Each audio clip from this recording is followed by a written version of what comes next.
Oke guys, di part kelima kali ini memperlihatkan Ban yang membawa 2 gentong bir setelah selesai mengalahkan Armored Giant dan mulai mengadakan pesta kecil-kecilan.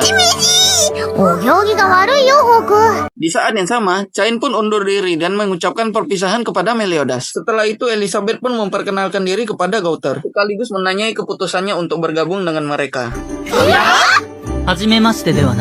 Meliodas pun datang dan menanyai pertanyaan yang sama. Dijawablah oleh Gauter bahwa dia menyetujuinya dan tak ada alasan baginya untuk menolak. Dan akhirnya mulailah mereka berpesta sampai sore hari.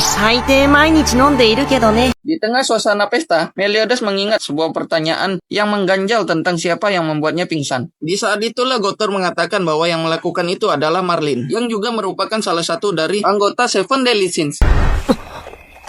Marlin? Nande? Gauter juga mengatakan bahwa dia tidak tahu alasan kenapa Merlin melakukan hal tersebut. Di sela-sela pembicaraan, Ban pun lalu datang dan mengumumkan bahwa Gauter mampu mengenali King hanya dari aroma tubuhnya. Di saat itu juga teman-temannya mulai mencium aroma yang khas dari King, yang berubah dari wangi menjadi asam.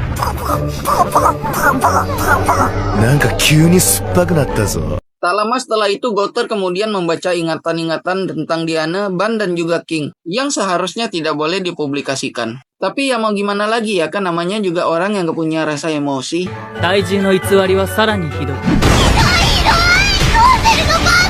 Oke, lanjut. Malam harinya, Hauser datang mengunjungi Dreyfus. Ia tampak khawatir dengan Dreyfus yang terus-terusan mengurung diri di kamar. Apalagi setelah mendengar kabar bahwa ia baru saja kehilangan anaknya.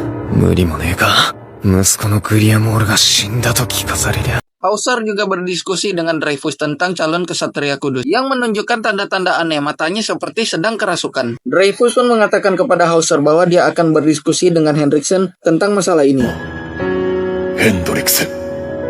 Lalu keesokan harinya Guilla berlatih bersama Jericho. Di sela-sela mereka beradu pedang, Jericho pun mengungkapkan bahwa Hellbram memberikan perintah kepada kelompok Dunrar untuk menghabisi Armored Giant. Dia juga menjelaskan bahwa kelompok Seven Deadly Sins yang telah berhasil mengalahkan Armored Giant, dan juga bahwa ada 2 kekuatan sihir besar yang terkait dengan monster tersebut. Lalu di suatu tempat yang rahasia, Hendrickson bertemu dengan Hellbram. Mereka membahas tentang Armored Giant. Hendrickson juga mendiskusikan tentang kekuatan kesatria kudus lama dan baru, serta tujuan akhir mereka yaitu untuk membangkitkan klan iblis. Sementara itu, kelompok Meliodas membicarakan rencana mereka untuk pergi ke kerajaan dan mengambil kembali pedang Meliodas. Pada awalnya mereka merasa enggan, karena perjalanan tersebut sangatlah berbahaya. Namun setelah Elizabeth dan Hug diculik oleh salah seorang bawahan Hendrickson, Ban dan anggota lainnya langsung berubah pikiran untuk pergi ke kerajaan demi menyelamatkan Elizabeth dan mengambil pedang Meliodas.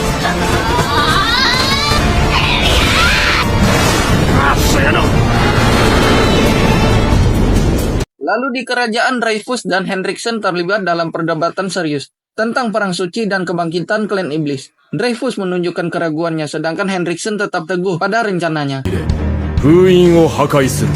Hendrickson mengungkapkan bahwa Elizabeth adalah salah satu kunci kebangkitan klan iblis dan memerintahkan bawahannya untuk menculik Elizabeth. Selama percakapan ini, terungkap pula fakta mengejutkan bahwa Hendrickson dan Dreyfus bersekongkol dalam pembunuhan Zaratras, yang tidak lain merupakan kakaknya Dreyfus.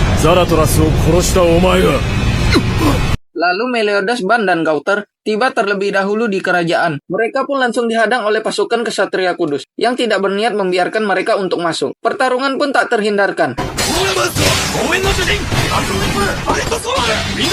Di tengah kekacauan, dari sisi lain kerajaan muncul sosok yang tak terduga. Hendrickson pun lalu menemui sosok tersebut. Sosok itu ternyata adalah seorang raja yang bernama Arthur Pendragon dari kerajaan Camelot. Raja ini pun ditemani oleh seorang penyihir misterius di sisinya.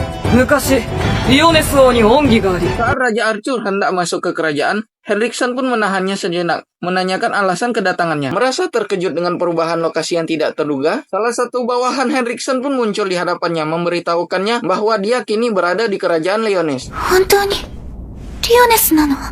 Setelah itu, Dreyfus berbincang dengan kelompoknya mengenai tujuan kelompok Meliodas yang menerobos masuk ke kerajaan. Ia juga bertanya kepada Helbram, bawahan Henriksen. Tetapi Helbram berpura-pura tidak tahu.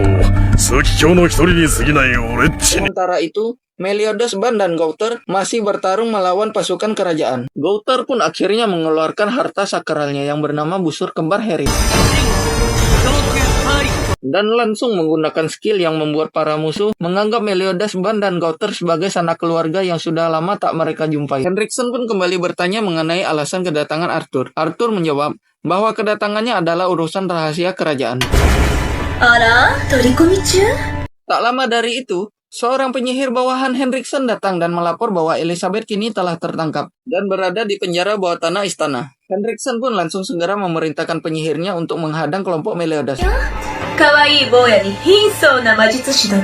Pertarungan pun pecah antara Henriksen dan Arthur. Sementara itu pasukan kerajaan melawan penyihirnya Arthur. Diana pun diteleport oleh Elso ke kerajaan Leones. Namun sebagian tubuhnya masih tersangkut di tempat mereka semula. Mereka pun terkejut saat melihat Diana tiba-tiba sudah berada di lantai bawah. Lalu Diana pun terhempas akibat serangan gabungan dari keduanya. Melihat situasi tersebut, Gowther pun bergegas menuju lokasi Diana. Dreyfus pun lalu membalas serangan Diana dan membuatnya terlempar ke tengah kota. Setelah itu Guila yang khawatir dengan adiknya Zil bergegas menuju ke tempat Diana. Di saat yang sama, Helbram dan Jericho juga tiba di sana, berencana untuk memfitnah Diana sebagai perusak kota.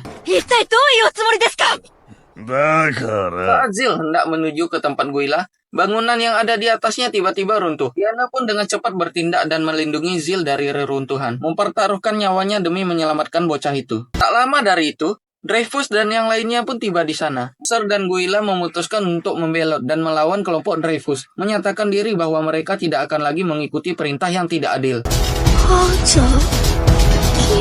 Ketika Dreyfus menyerang Guila, Gowther tiba-tiba muncul dan menyelamatkan Guila dari serangan mematikan itu.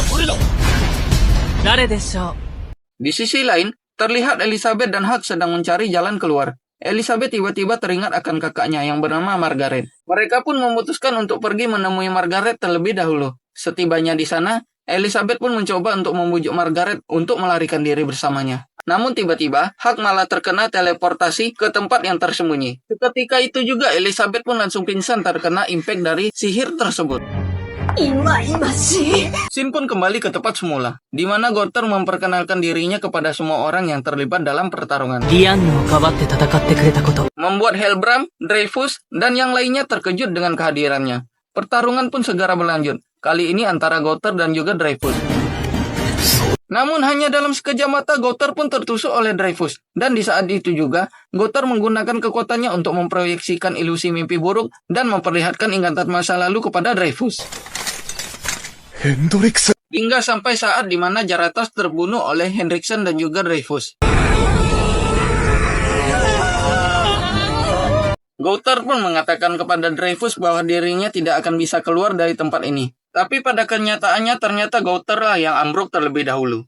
Namun ia terkena efek yang cukup berat dari ilusi tersebut. Saat situasi semakin kacau, Helbram pun mulai menyerang tanpa peduli siapapun yang ada di sekitarnya. Pada saat genting itu, King pun muncul di tengah pertempuran. Melihat Diana yang terluka, King merasa sangat marah dan langsung bertanya siapa yang melukai Diana.